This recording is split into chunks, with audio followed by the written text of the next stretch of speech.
बच्चों, स्वागत है हमारे यूट्यूब चैनल फिजिक्स विद के उत्तम में। और आज हम लोग 12th क्लास के फिजिक्स में नाभिक चैप्टर का लेक्चर नंबर 15 पढ़ने जा रहे हैं। और आज हम लोग पढ़ेंगे सौर ऊर्जा का स्रोत, जिसको इंग्लिश में कहेंगे हम लोग सोर्स ऑफ सोलर एनर्जी।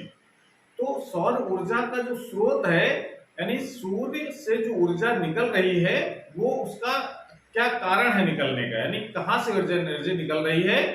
और ये ऐसा टॉपिक है जो नाभिकीय संलयन से रिलेटेड है। लोग बोर्ड एग्जाम में एग्जाम पूछा जाता है कि नाभिकीय संलयन किसे कहते हैं और सूर्य की जो ऊर्जा का स्रोत बताइए क्या है, कहां से एनर्जी इतनी निकल रही है और ये जो एनर्जी निकल रही है वो कितने समय तक और निकलती रहेगी।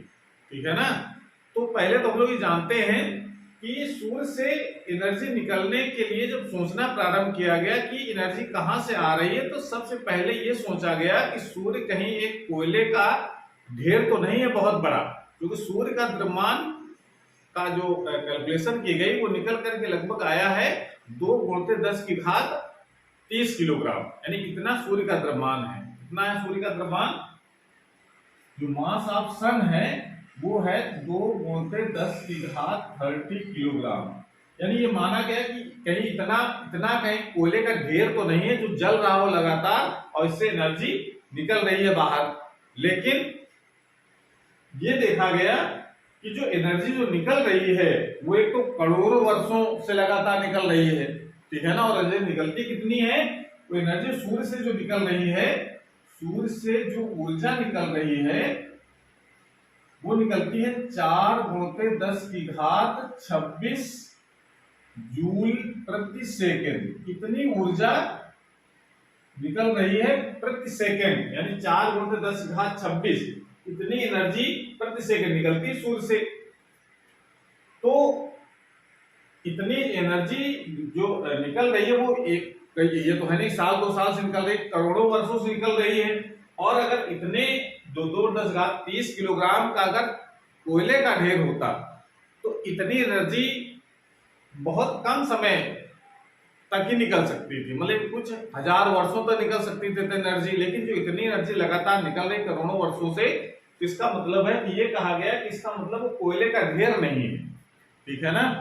समझ रहे हैं? रासायनिक अपक्रिया नहीं हो रही उसमें सूर्य में। भाई अनुमान लगाया कि सूर्य में कोई रासायनिक अपक्रिया तो नहीं हो रही, इसके कारण एनर्जी निकल रही हो लगातार। तो रासायनिक अपक्रिया कहा गया कि नहीं, कोयला तो जल रहा होगा, इस कारण एनर्जी निकल रही है। पर एनर्जी इतनी ज्यादा निकल रही है, उतने समय से निकल रही है, इस वजह से ये अनुमान फेल हो गया कि अगर इतना भी कोयला इकट्ठा होता तो इतने जो करोड़ों वर्षों से निकल रहा है और अभी आगे तक निकलता रहेगा, तो ये कोयले से नहीं हो सकता था। कोयले से एनर्जी निकलती तो लगभग कुछ हजार वर्षों तक ही संभव था, यानी अब तक सूर्य खत्म हो चुका होता, जल चुका होता कोयला जितना था उसमें। तो इसका मतलब सूर्य की जो एनर्जी है वो कोई रासायनिक अपक्रिया से उत्पन्न नहीं हो रही, यानी दहन से उत्पन्न नहीं हो रही। कोयले के दहन से एनर्जी इतनी पॉसिबल नहीं है। पहला कारण तो ये था, समझ में आया? पहला रीजन तो ये था कि ये एनर्जी का स्रोत नहीं हो सकता कोयला, जो सूर्य से एनर्जी निकल रही है। दूसरा एक वैज्ञानिक थे, दूसरा कारण अनुमान और लगाया गया कि जो हेल्महोल्ट्ज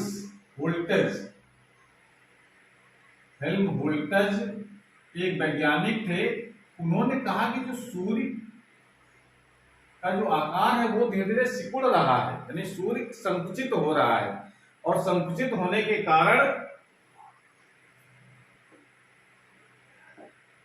संकुचित मतलब सिकुड़ना, संकुचित होने के कारण जो गुरुत्वीय स्थितिज ऊर्जा है वो लगातार ऊष्मीय ऊर्जा में कन्वर्ट हो रही है। समझ रही है? जो सूर्य जो सिकुड़ रहा है, ठीक है ना, ये किसका अनुमान था? ये हेल्महोल्ट्ज एक वैज्ञानिक, उन्होंने अनुमान लगाया कि अगर कोयले का ढेर अगर नहीं है तो फिर क्या हो सकता है। तो उन्होंने कहा कि फिर ये हो सकता है कि सूर्य का जो सूर्य सिकुड़ रहा है, यानी उसका जो संकुचन हो रहा है, उसके कारण जो गुरुत्वीय स्थितिज ऊर्जा है, सिकुड़ने का कारण ऊर्जा कम हो रही है, गुरुत्वीय स्थितिज ऊर्जा, और जो पोटेंशियल एनर्जी है वो धीरे धीरे कम हो रही है। तो वो जो ऊर्जा है वो ऊष्मीय ऊर्जा में कन्वर्ट हो रही है, और वही ऊष्मीय ऊर्जा हमको प्राप्त हो रही है। लेकिन जब गणना की गई इससे उत्सर्जित होने वाली ऊष्मीय ऊर्जा का, तो देखा गया कि जो सूर्य से एनर्जी निकल रही है वो एनर्जी बहुत ज्यादा है कंपेयर टू संकुचन के कारण जो ऊष्मीय ऊर्जा उत्पन्न हो रही है। एनर्जी उत्पन्न तो हो रही है लेकिन इतनी कम है, तो हम यह नहीं कह सकते कि संकुचन के कारण जो ऊर्जा निकल रही है वो ऊर्जा सूर्य की ऊर्जा का स्रोत है। तो इसका मतलब ये भी उसका जो मानना था वो भी गलत हो गया। फिर उसके बाद फिर बात दूसरी आई कि कहीं जो है नाभिकीय विखंडन तो नहीं है इसका कारण। दूसरा अनुमान ये लगाया गया कि कहीं नाभिकीय विखंडन तो नहीं है। जो नाभिकीय विखंडन लोग पढ़ा कि नाभिकीय जो विखंडन होता है तो बहुत सारी एनर्जी रिलीज होती है, ठीक है ना। तो इसका मतलब नाभिकीय विखंडन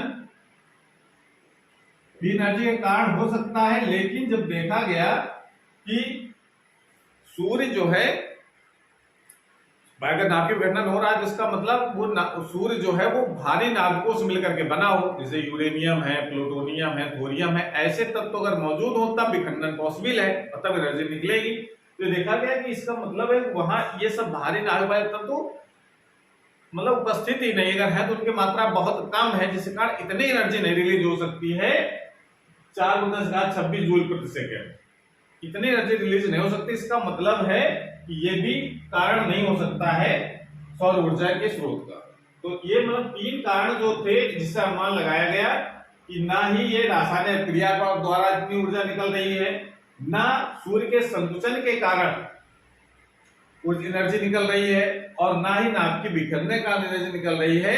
इसका जो बाद में जो पता चला कि नहीं ये जो सूर्य होता है ये उसमें भारी नाभिक नहीं, उसमें बहुत हल्के हल्के नाभिक हाइड्रोजन हीलियम जैसे तत्व तो बहुत ज्यादा है।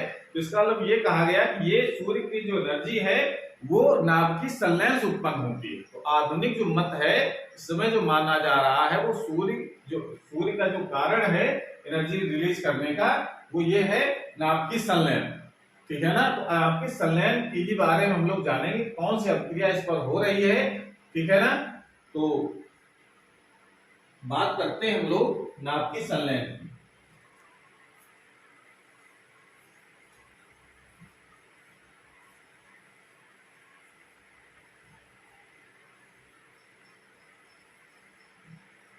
तो सौर ऊर्जा का जो स्रोत है वो मुख्यतः क्या है, सौर ऊर्जा का स्रोत, सौर ऊर्जा का स्रोत नाभिकीय संलयन है।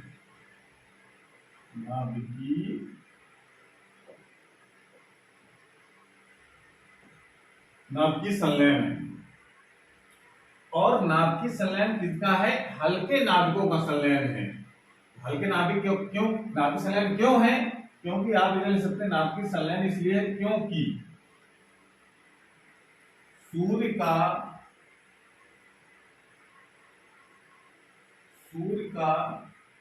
90% सूर्य का 90% भाग हाइड्रोजन तथा हीलियम से बना है। तो 90% जो है वो हाइड्रोजन और हीलियम है तथा 10% भाग में अन्य तत्व उपस्थित है। ये कारण पता चला कि सूर्य जो है वो भारी नाभिक नहीं पाए जाते हैं। यूरेनियम थोरियम की मात्रा अगर है भी बहुत कम है, वो 10% में सब आ जाते हैं, बहुत कम मात्रा। इसके अलावा भी और भी तत्व हैं, लेकिन वो सब कैसे हैं, हल्के तत्व हैं। सबसे हल्के हैं वो हाइड्रोजन और हीलियम है। तो सूर्य का 90% भाग जो है वो हाइड्रोजन तथा हीलियम से बना है और 10% भाग में भी अन्य हल्के तत्व ही मौजूद है। इस कारण कहा जाता है कि सूर्य की एनर्जी का जो स्रोत है वो नाभिकीय संलयन होता है। तो होता क्या है इसमें, ऐसे एनर्जी निकलती है बाहर जब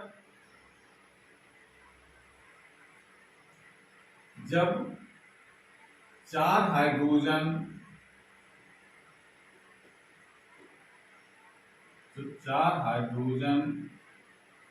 मिलकर एक हीलियम नाभिक का हाइड्रोजन हाइड्रोजन नाभिक सब ध्यान दीजिए, हाइड्रोजन नाभिक मिलकर हाइड्रोजन नाभिक मिलकर एक हीलियम नाभिक का निर्माण करते हैं।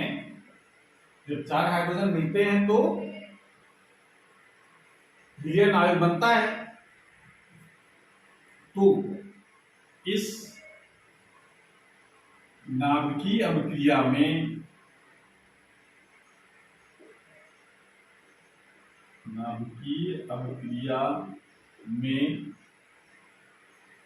द्रव्यमान क्षति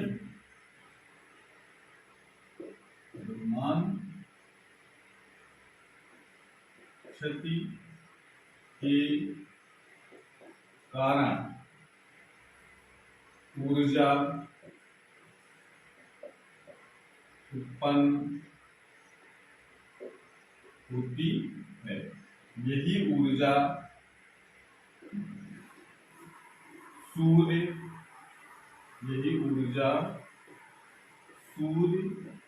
की ऊर्जा का स्रोत।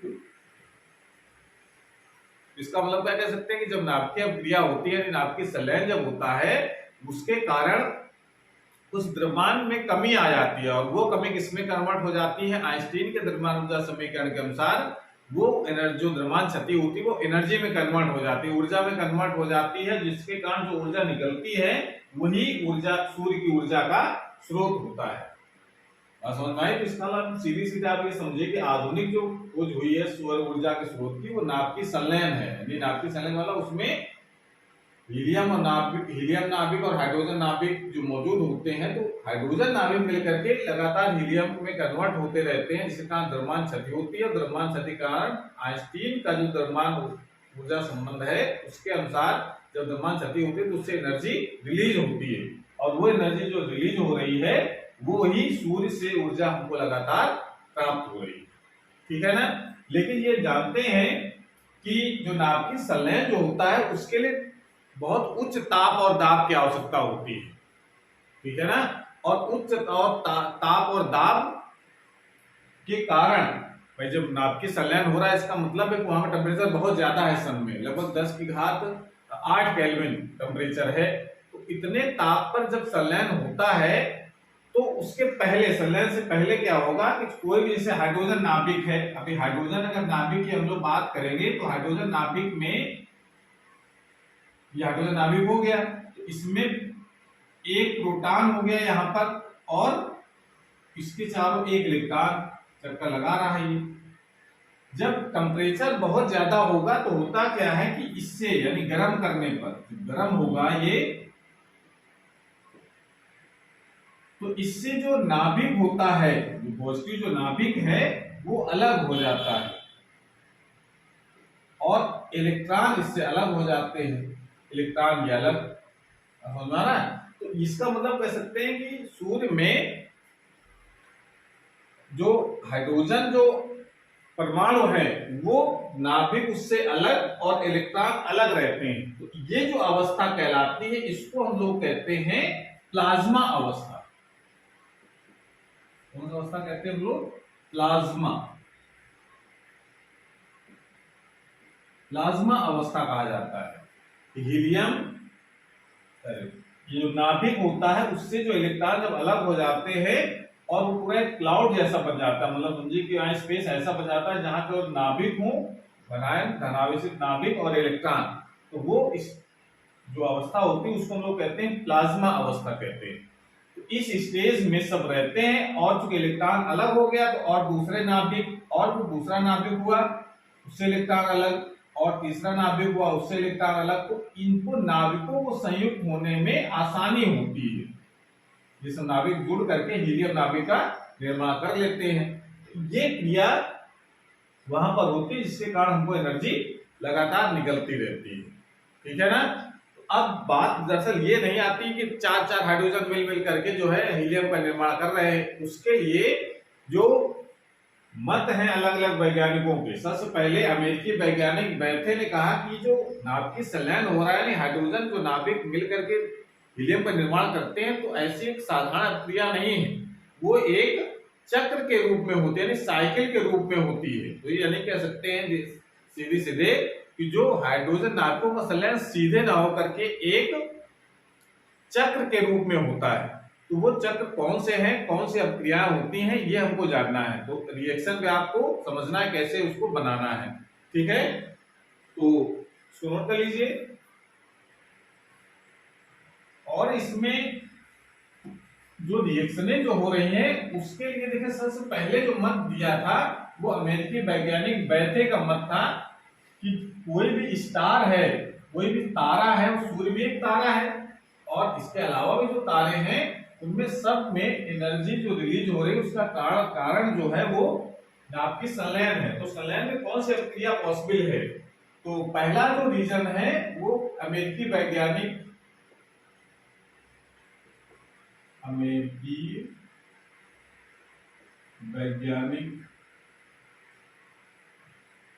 बैथे के अनुसार जो चक्र चलता है वो उसका नाम होता है कार्बन साइकिल।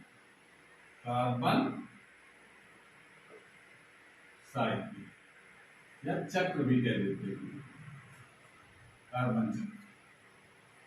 तो पहला तो ये उन्होंने एक चक्र प्रस्तुत किया सबसे पहले वैज्ञानिक बैथे के अनुसार। कौन सा क्या क्या उन्होंने रिएक्शन दिखाई हैं, 6 रिएक्शन के अनुसार ये पूरा संलयन होता है। तो कौन सी है? सबसे पहले एक हाइड्रोजन नाभिक वो संलयित होता है कार्बन से और मिलकर के बनता है यहाँ पर नाइट्रोजन 13 और 7 और प्लस गामा और प्लस एनर्जी बाहर रिलीज होती है।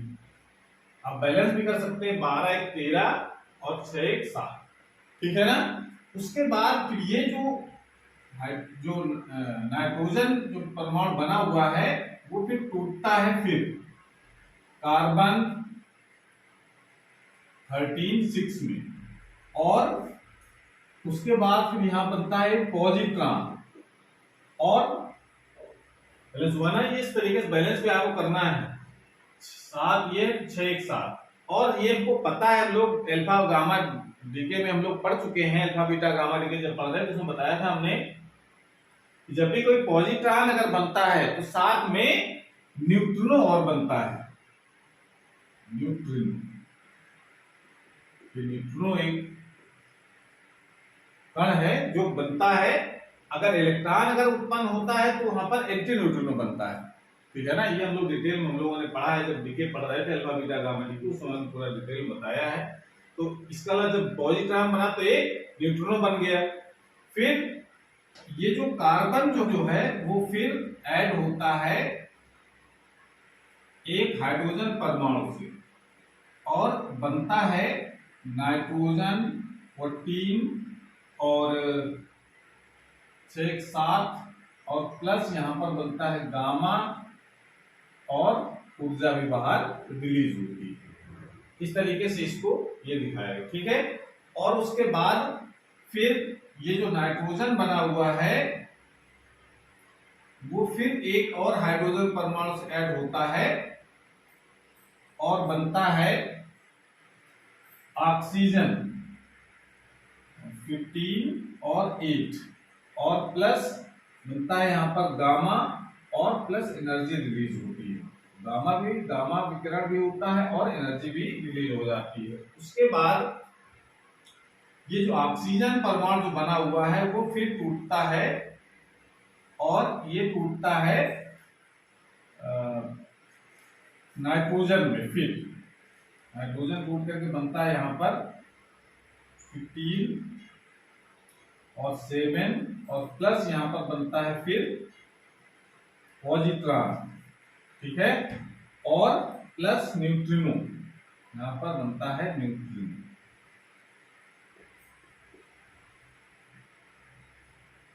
न्यूट्रिनो भी इसमें बन जाता है। समझ में आया? उसके बाद फिर ये जो नाइट्रोजन जो बना हुआ है वो फिर ऐड होता है हाइड्रोजन परमाणु के साथ फिर, और तब बनता है यहां पर C12 प्लस हीलियम नाभिक बनता है। फिर बैलेंस इसको देखना है, 15 1 16 12 4 16 और 6 2 8 और यहाँ पर 7 7 1 8। इस प्रकार से ये रिएक्शन कंप्लीट हो जाती है। ऐसी रिएक्शनें इसमें होती हैं। ये 6 आपको स्टेप दिखाने हैं, ठीक है ना? बच्चे कर लें, दिख रहा पूरा कि नहीं? ठीक है। अब जरा इसमें देखो, इनको करना क्या है, हमको जोड़ते हैं सबको। एक रिएक्शन समझ में आई? पैसा से पहले क्या होता है, कार्बन एक हाइड्रोजन परमाणु जुड़ा, नाइट्रोजन बना। क्योंकि नाइट्रोजन ये स्थायी नहीं है, यहाँ पर 47 होता है यहाँ पर, तो स्थायी होता है। इस कारण से फिर ये टूटता है यहाँ पर, और टूटने के बाद रिएक्शन क्या होता है, ये नाइट्रोजन टूटता है, कार्बन परमाणु फिर बनता है, और पॉजिट्रॉन और न्यूट्रिनो। जब भी पॉजिट्रॉन बनेगा न्यूट्रिनो जरूर बनेगा, ठीक है ना? और फिर ये कार्बन फिर एक हाइड्रोजन परमाणु से ऐड होगा, तो फिर नाइट्रोजन बनेगा। नाइट्रोजन बनेगा तो फिर गामा और ऊर्जा निकलती है। फिर उसके बाद नाइट्रोजन बना हुआ है वो फिर एक हाइड्रोजन से ऐड होता है, और उससे बनता है हाइड्रोजन ऑक्सीजन का परमाणु बनता है, और फिर गामा विकिरण भी उत्पन्न होता है और ऊर्जा निकलती है बाहर। और फिर ये जो ऑक्सीजन है वो अस्थायी होने के कारण, क्योंकि ऑक्सीजन 16 जो होता है वो स्थायी होता है, तो फिर ये टूटता है फिर नाइट्रोजन और पॉजिट्रॉन और न्यूट्रिनो में। तो ये टूट करके इस तरीके से बन गया। फिर जो नाइट्रोजन बना हुआ है वो फिर हाइड्रोजन के एक परमाणु साथ फिर ऐड होता है, तो बनता है कार्बन 12 6 और हीलियम नाभिक बन जाता है। तो देखिए यहाँ पर कार्बन लास्ट में भी आया और शुरू में भी है। इसका मतलब ये जो कार्बन है ये अभिक्रिया को स्टार्ट कर देता है और लास्ट में निकल के बाहर आता है। इसका मतलब ये जो कार्बन है वो अभिक्रिया में भाग तो लेता है, अभिक्रिया में भाग लेता है, पर वो शामिल नहीं होता। समझ रहे हैं? ये केवल अभिक्रिया स्टार्ट करने के लिए इसलिए कहा जाता है कि इसको एक कार्बन एक उत्प्रेरक की तरह काम करता है, इसलिए इसका नाम होता है कार्बन साइकिल चक्र कहते हैं इसको, ठीक है ना? कार्बन साइकिल या कार्बन चक्र कहा जाता है। तो इस तरीके से 6 रिएक्शनों के द्वारा रिएक्शन कंप्लीट होती है। और जब इनको ऐड करते हैं तो ऐड करने में देखो जरा, इनको जब ऐड करेंगे तो देखिए ये जो कार्बन 6 ये इससे कट जाएगा, कार्बन से कार्बन कट गया, नाइट्रोजन से ये वाला नाइट्रोजन कट जाएगा, ये इससे कट जाएगा, बात समझ में आ रहा है?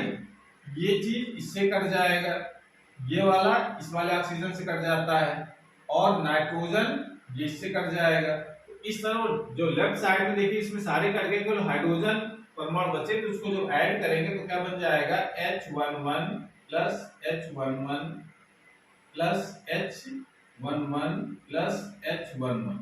इस प्रकार से 4 जो है हाइड्रोजन नाभिक ऐड हो गए। ऐड होने के बाद इधर तो क्या बचा, इधर देखिए इसमें बचता है हीलियम प्लस बीटा वाले 2 कण बचे यहाँ पर, तो प्लस 2 पॉजिट्रॉन प्लस न्यूट्रिनो भी 2 है इसमें बचने, plus 2 neutrino plus gamma 3 gamma और प्लस एनर्जी प्लस ऊर्जा निकलती है। ये रिएक्शन पूरी होती है। 4 नाभिक हाइड्रोजन के नाभिक जुड़े और हीलियम का एक नाभिक बन गया, एक 2 पॉजिट्रॉन बने, 2 न्यूट्रिनो बने और 3 गामा विकिरण दिखाया गया, और एनर्जी भी रिलीज होती है। तो एनर्जी जो निकलती है उसका मान जो लगभग आता है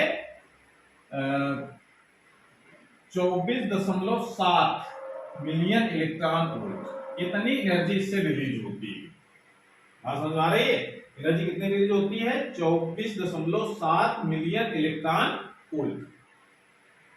लेकिन ये जो 2 पॉजिट्रॉन हैं, ये 2 इलेक्ट्रॉनों से मिल करके फिर ये एनर्जी फिर रिलीज करते हैं। यानी जब इलेक्ट्रॉन और पॉजिट्रॉन मिलकर दूसरे को विनाशित कर देते हैं, उसकी जगह फिर एनर्जी रिलीज होती है और वो एनर्जी लगभग 2 milli electron volt energy release होती है। तो इसका मतलब 2 प्लस इसमें 2 और ऐड कर दीजिए, 2 मिली इलेक्ट्रॉन वोल्ट। तो ये टोटल जो एनर्जी जो रिलीज होती है वो कितनी एनर्जी निकलती है? 26.7 मिली इलेक्ट्रॉन वोल्ट। इतनी एनर्जी 4 हाइड्रोजन के संयुक्त होने से निकलती है। अब कोई 4 हाइड्रोजन होते नहीं, वहां तो संख्या बहुत ज्यादा है। इस कारण से इतने एनर्जी रिलीज होती है कि उसकी कैलकुलेट किया गया तो उसका मान लगभग निकल करके आया है 4 × 10⁻26 जूल प्रति सेकंड। इतनी एनर्जी लगातार उससे उत्सर्जित हो रही है। ठीक है ना। तो एक मत था ये, अमेरिकी वैज्ञानिक बैठे ने, उन्होंने ये मत प्रस्तुत किया और उन्होंने बताया कि हीलियम जो नाभिक का निर्माण हो रहा है वो डायरेक्ट हाइड्रोजन नाभिकों को संलयन से नहीं होता, उसके कई स्टेप हैं और उस स्टेप के तहत एक अभिक्रिया का चक्र बन जाता है, जिसको हम लोग कहते हैं कार्बन साइकिल या कार्बन चक्र कहा जाता है। ठीक है ना। एक मत तो ये था, लेकिन जो आधुनिक जो मत है, आधुनिक मत के अनुसार है क्या कि ये जो बताया उन्होंने बैठे ने, ये कहा गया कि ये ठीक है आपकी रिएक्शन और ये चक्र आपका सही है, लेकिन ये कम ताप वाले तारों के लिए सही नहीं है। उच्च ताप जो सूर्य से भी ज्यादा एनर्जी रिलीज कर रहे हैं, उससे ज्यादा जो टेम्परेचर है जिन तारों में, उसके लिए अभिक्रिया है। इसका मतलब तब उन्होंने कहा कि इसमें थोड़ा सुधार करने की जरूरत है और वो सुधार उन्होंने किया है। आधुनिक जो मत प्रस्तुत किए वैज्ञानिकों ने, उन्होंने कहा कि ये चक्र जो बैठे का जो सिद्धांत था वो सूर्य के लिए लागू नहीं होता है। किसके लागू होता है? जो उच्च ताप वाले जो तारे होते हैं, जैसे साइडियस एक तारा होता है, साइडियस, ये उच्च ताप का तारा है और इसमें ये अभिक्रिया पॉसिबल है। जो सूर्य में जो अभिक्रिया हो रही है उसमें ये पॉसिबल नहीं है। तो फिर क्या पॉसिबल है? उसके लिए अलग चक्र उन्होंने प्रस्तुत किया, उसे कहा जाता है प्रोटॉन प्रोटॉन साइकिल। तो दूसरा मत जरा हम लोग देखते हैं, इसको नोट कर लीजिए पहले।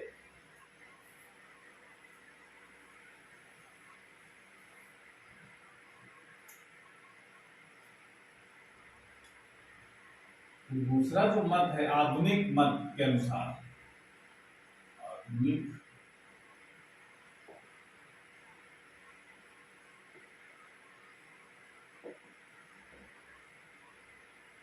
अनुसार जो अभिक्रिया हो रही है वो अभिक्रिया है H11 यानी हाइड्रोजन के 2 नाभिक जोड़ करके पहले बनाते हैं ड्यूटेरियम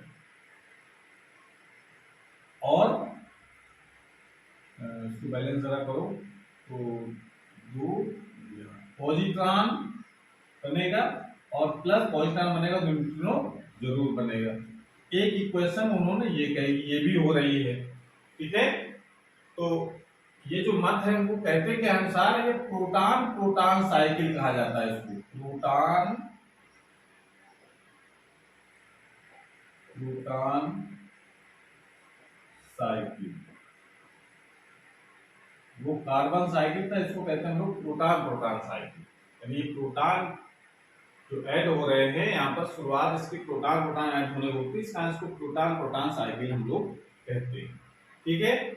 उसके बाद ये जो बना हुआ है ड्यूटेरियम, ये फिर इससे फिर एक हाइड्रोजन नाभिक ऐड होता है और फिर बनता है ये हीलियम 3 और 2 और प्लस गामा, ये गामा यहाँ पर विकिरण उत्पन्न होता है और प्लस एनर्जी भी रिलीज होती है। एनर्जी तो हर रिएक्शन में रिलीज होती है। उसके बाद ये जो 3 हीलियम जो He32 है वो 2 हीलियम यहां से हीलियम नाभिक ऐड होते हैं और तब बनता है He42 बना और प्लस 4 यहाँ 3 3 6, तो यहाँ पर एक प्रोटॉन और एक प्रोटॉन है, ये बन जाता है। ये इस तरीके की अभिक्रिया इसमें होती है। तो ये दूसरी वाली रिएक्शन और ये तीसरी वाली रिएक्शन, तो इस प्रकार से ये रिएक्शनें होती हैं। अब प्रश्न यहाँ पर आ जाता है कि यहाँ पर जब एक ही जब हीलियम है तो यहाँ दो कहां से आ गए, समझ आई? तो इसको हम लोग ये कहते हैं कि ये जो रिएक्शनें हो रही हैं वो दो बार होती हैं। पहली वाली रिएक्शन दो बार, दूसरी वाली भी दो बार, समझ आया? मतलब ये दोनों जो पहली और दूसरी रिएक्शन दो दो बार होती है, इसके कारण से हीलियम यहाँ पर दो जो निकलते हैं वो दोनों ऐड होकर के फिर ये हीलियम He42 ये बनता है, दो जो हाइड्रोजन परमाणु है वो भी बाहर निकल आते हैं। तो इसको हम लोग क्या करते हैं, उसको वो जो पहले जो कार्बन साइकिल थी उसको तो सीधे ऐड कर देते थे हम लोग, तो इसमें हम लोग क्या करेंगे, समीकरण एक में एक व दो में दो का गुणा करके समीकरण 3 में जोड़ने पर, तो समीकरण जोड़ दोगे दो बार, जब दो बार रिएक्शन हो रहे, दो बार गुणा मतलब दो बार रिएक्शन पहली वाली हुई, ठीक है ना, और दो बार दूसरी वाली भी हुई, तो इसको भी एक बार और लिख लो, इसको भी एक बार लिख लो, और इसको एक ही बार लिखा तो फिर सबको ऐड करो, और ऐड करने के बाद दोनों से भी कट जाएंगे, तो भाई इससे अगर दो बार दो तो यहाँ पर देखो दो से ये दो कट ये कट गए, ठीक है ना। अब एक जो दो बार जो बचे जो बार तो उसको यहाँ पर बचेंगे यहाँ पर 2H1 ये दो बार बच गए, यहाँ पर H11 प्लस H11 एक बार गया बचा, प्लस इसको अगर इसमें दो को मल्टीप्लाई कराएंगे तो दो बार ये भी आ जाएगा, तो H11 प्लस H11 ये हो गए 4।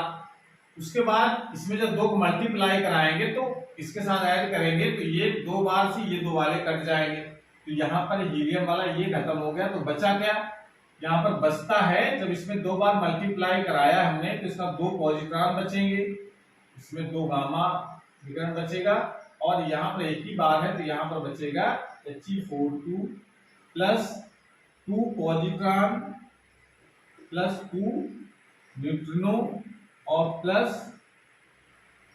2 गामा, दो मल्टीप्लाई में कहा 2 गामा आ गया, प्लस एनर्जी।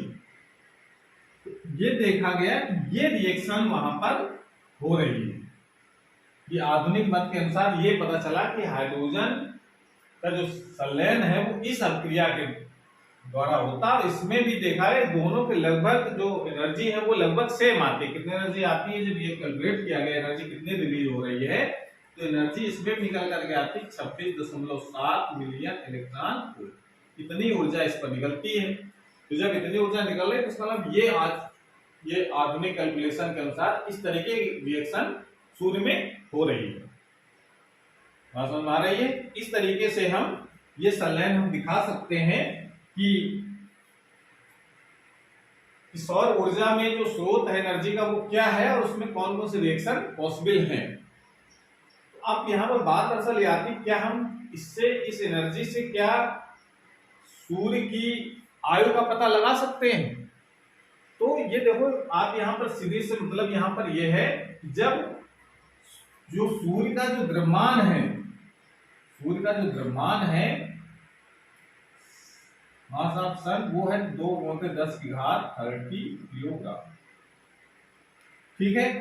और चूंकि जब एनर्जी निकल रही है तो एनर्जी जो निकलती है जो सूर्य से वो निकलती है 4×10 की घात 26 जूल प्रति सेकंड। इतनी एनर्जी लगातार निकल रही है। जब एनर्जी निकल रही है तो जब संलयन हो रहा है तो इतना द्रव्यमान क्षति हो रही है, उसके कारण से एनर्जी निकलती है। तो जो द्रव्यमान क्षति हो रही है उसकी वैल्यू है, द्रव्यमान क्षति जो लगभग हो रही है वो 4×10 की घात 9 किलोग्राम प्रति सेकंड हो रही है। 4×10 घात 9 किलोग्राम प्रति सेकंड। इतनी एनर्जी उससे इतनी द्रव्यमान क्षति उससे लगातार हो रही है एनर्जी निकलने के कारण। एक सेकंड में इतनी ऊर्जा निकलती है तो इससे एनर्जी ये एनर्जी कैसे आई? इतनी जो द्रव्यमान क्षति हुई तो आई। इतना ये समझो कि 4×10 घात 9 किलोग्राम प्रति सेकंड ये द्रव्यमान कम हो रहा है सूर्य का।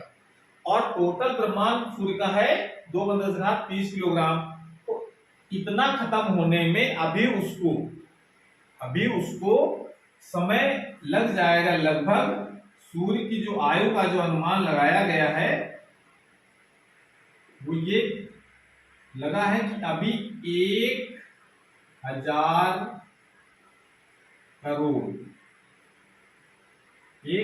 करोड़ वर्षों तक, 1000 करोड़ मतलब 10⁻11 वर्षों तक ये इतने समय तक और अभी सूर्य चमकता रहेगा। ये इसके सूर्य की आयु का अनुमान लगाया कि अभी 10⁻11 वर्षों तक, यानी 1000 करोड़ वर्षों तक अभी और ये एनर्जी इसी दर से उत्सर्जित करता रहेगा। समझ में आ रहा है? तो इस तरीके से ये अनुमान हम लोग लगा सकते हैं कि सूर्य की अभी कितनी लाइफ और बची है। ऐसा नहीं कि सूर्य समाप्त नहीं होगा, लेकिन समाप्त होगा, लेकिन बहुत समय, चूंकि अभी करोड़ों वर्षों से चमकी रहा है, अब इतने अभी और करोड़ों वर्षों तक चमकेगा, तो इसका मतलब बहुत बड़ी इसकी लाइफ है। और उसका कारण क्या है? लाइफ का ये जो एनर्जी रिलीज होने का कारण क्या है? नाभिकीय संलयन। और नाभिकीय संलयन के दो मत हैं, जिसमें ये वाला जो मत है वो आधुनिक मत है। उसके पहले बैठे वाला जो मत था वो केवल हायर जो टेम्परेचर वाले जो स्टार्स हैं, तारे हैं, जितने भी तारे हैं सब में संलयन हो रहा है, लेकिन वो क्रिया हम लोग उसमें दिखाते हैं जो उच्च ताप के तारे हैं। और सूर्य के लिए अनुमान लगाया कि सूर्य में वो वाली क्रिया पॉसिबल नहीं है, अब क्रिया ये वाली होती है, इसको हम लोग प्रोटॉन साइकिल कहते हैं। इस तरीके से ये हमारा टॉपिक कंप्लीट हो जाता है कि सूर्य की एनर्जी का क्या कारण है और कौन कौन से क्रिया पॉसिबल है। तो आज क्लास हमारी पर समाप्त होती है। अगर ये वीडियो अच्छा लगा हो तो उसको लाइक करें, अपने दोस्तों को शेयर करें, और चैनल अभी तक सब्सक्राइब नहीं किया, चैनल को सब्सक्राइब करें, जिससे नया जो वीडियो अपलोड हो उसकी नोटिफिकेशन आपके पास सबसे पहले पहुंच जाए। पढ़ाई करते रहिए। Thank you.